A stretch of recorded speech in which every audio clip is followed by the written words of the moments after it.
So here it is, the Xiaomi Redmi 4 Prime. Yes, this is the Prime version, which is roughly around $150 based on where you're gonna buy it, whether it's in China or it's any kind of shop that is importing handsets and tablets from China. This has a beautiful 5-inch 1080p IPS display with a pixel density of around 443 ppi. It's based on the Qualcomm Snapdragon 625, and just to give you an idea how well this SoC performs, I would like to show you some benchmarks, and especially when you look at the Antutu results, it's almost on the same level as the flagships from last year, and I'm talking about Samsung Galaxy S6, S6 Edge, and the Note 5. Check it out.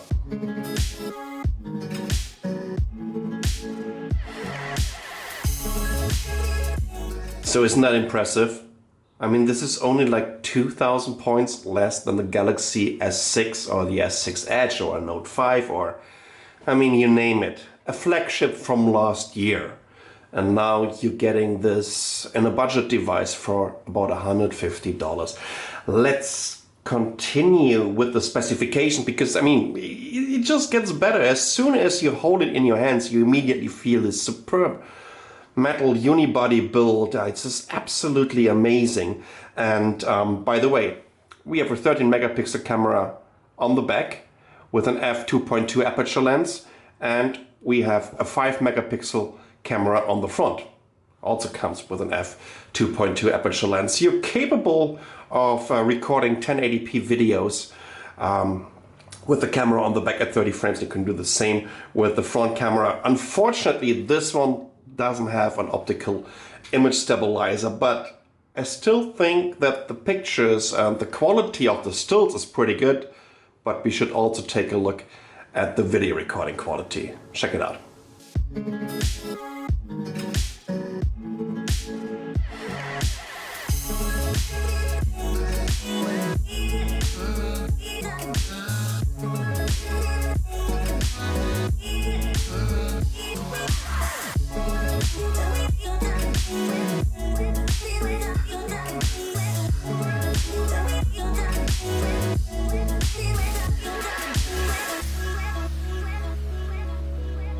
So I told you already, it has 3 GB of RAM and 32 GB of internal storage, which you can upgrade with a micro SD card that you can easily put in here. Well, this is a kind of dual SIM micro SD hybrid slot. So whether you choose a second SIM, a second SIM, or you're going for a micro SD card. Besides that, you also have to kind of see that this is 8.9 millimeters thick and weighs 156 grams, which is kind of thick and kind of heavy, but it comes with a 4100 milliampere hour battery. Once again, 4100 milliampere.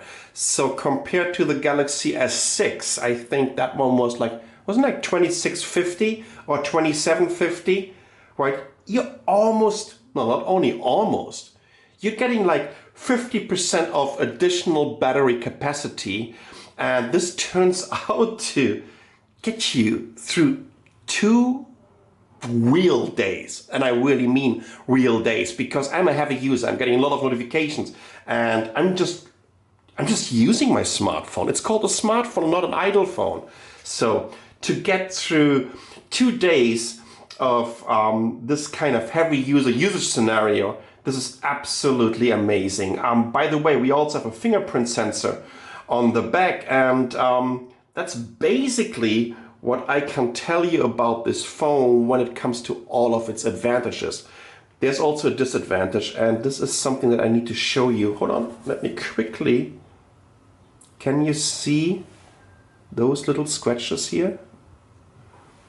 the glass isn't scratch resistant. So we're not talking about any kind of Corning Gorilla Glass or whatnot. It's just not. And Nicole was just using it for her review, which should be available like almost immediately after my unboxing. And of course she left her marks on it, as always. Anyways, if you're getting this phone, make sure to get a protection foil on it as soon as possible. Also, you have to keep in mind, there is no NFC module in there. So if you want to use your phone to simply pair it with your NFC enabled headset or whatnot, sorry folks, you just have to go onto the Bluetooth settings and just do it in the manual way. Well, I'm not sure if this is a disadvantage, but of course the battery isn't removable, and we don't have USB Type-C, as you can see. So we're going after the good old micro USB connector. Let's take a quick look around the device. I already told you that there is a dual SIM slot / micro SD card. Once again, micro USB. And on the right side, we have a volume rocker and the power button. And yes, there is a headset jack. So what can we make out of this? And we've been using this phone for quite a while right now. And I have to tell you, this is probably the best phone of the year. I mean, for what you're getting for your money. You have to keep in mind that this is running on MIUI. That means you need to sideload the Google Play Store. And the way we did this here on this one is just basically telling us that you can only download and update apps over Wi-Fi right now. Maybe I just have to reinstall it, but just to let you know, you have to do that. If you want to join all these Google services, make sure that you're going to install the web services and the Play Store and all these other little Google apps that you might need. But I think MIUI also has its advantages. It's a beautiful UI, right? It just the performance is amazing here on the Snapdragon 625. And trust me, I've seen other devices with a Snapdragon 65 with a kind of heavier UI that were not really struggling, but it had some glitches and were stuttering a little bit. Not here with MIUI.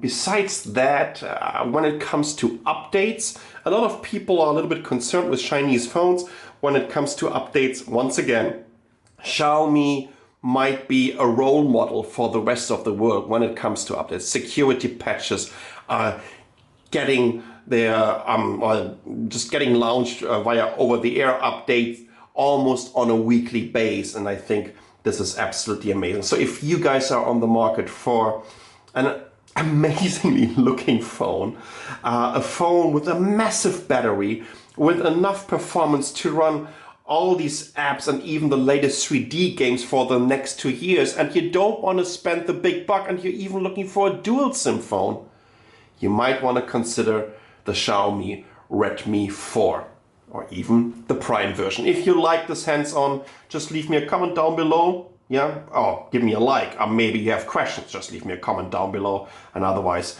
subscribe to our channel. I'm Sasha from Mobile Geeks. Thanks for watching.